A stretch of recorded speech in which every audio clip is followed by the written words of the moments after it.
бағаларды көріп жүрген болатын шығарсыздар, иә? Телевизорде болсын, интернет желісінде болсын, иә?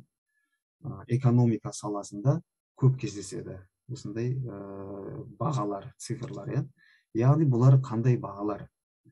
Нарықтағы бағаны екі тұлға ғана өзгерте алады, бағанағы айтып кеткеніміздер. Оның ішінде сатып алушылар және сатушылар екі-ақ тұлға, иә? Яғни сатып алушылар дегеніміз, сатып алушылар басымдық көрсетсе, акция бағасы көтеріледі. Яғни buy дегеніміз, ол сатып алу деген сөз, ағылшын тіліне аударғанда, иә? Әрине, сатып алушылар көбейсе, белгілі бір затқа байланысты.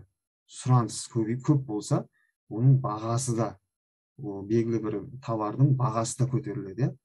Және де сатушылар дейді. Егер де сатушылар көп болса, баға төмен түседі.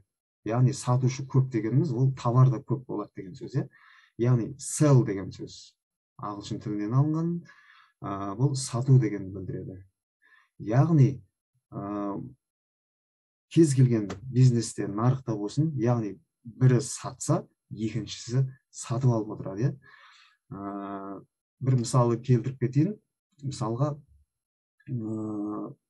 базарда картоп көбейіп кетсе, прицепмен, камаз-камазымен көбейіп кететін болса, әрине ол баға түседі деген сөз.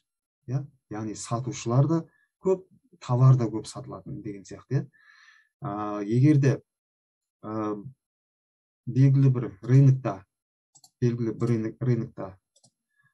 сатып алушылар көп болып, сатушылар аз болатын болса, яғни сатып алушылар басымдық көрсететін болса, ол товардың бағасы көтеріледі деген сөз. Акция да сол. Акцияның бағасы да солай құрылады. Ары қарай кеттік. Трейдер қағидасы бар. Қазір келесі слайдтарда осы қажет болады сіздерге түсіну үшін. Трейдер қағидасы, яғни трейдердің ережесі деп те айтсақ болады. Төмен бағада сатып ал, жоғары бағада сат дейді, табыс табу үшін. Яғни белгілі бір табысқа жету үшін төмен бағада сатып алып, ол жоғарылаған кезде сатып жіберу керек. Яғни buy low, sell high дейді. Бірақ биржада, қор биржасында ерекшелігі бар. Акцияның бағасы төмен түсіп жатқан кезде де жаңағы табыс табуға болады. Бірақ менің ол акция шорт дейді оны. Акцияның бағасы төмен түсіп жатқанда сауда жасамаймын. Мен тек қана buy, сатып алумен айналысамын. Өйткені сату бойынша да өзінің бір ерекшеліктері бар. Ол жерде қарыз деген жүреді, ол келер сабақтарда подробно айтып көрсететін боламын. Яғни, мысалға, мына жерде көрсететін болсақ, мынау график. Мынау барлар дейді. Свечной да анализ деген болады. Мынау барлар бұл белгілі бір акция бағаларының іздері.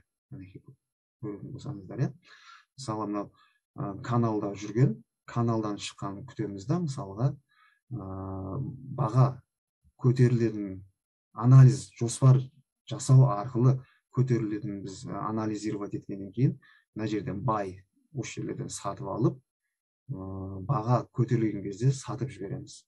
Значит, арадағы айырмасы сіздің табысыңыз. Әрбір стратегияға байланысты әркімнің, біреулер мына жерде сатып жіберу мүмкін деген сияқты.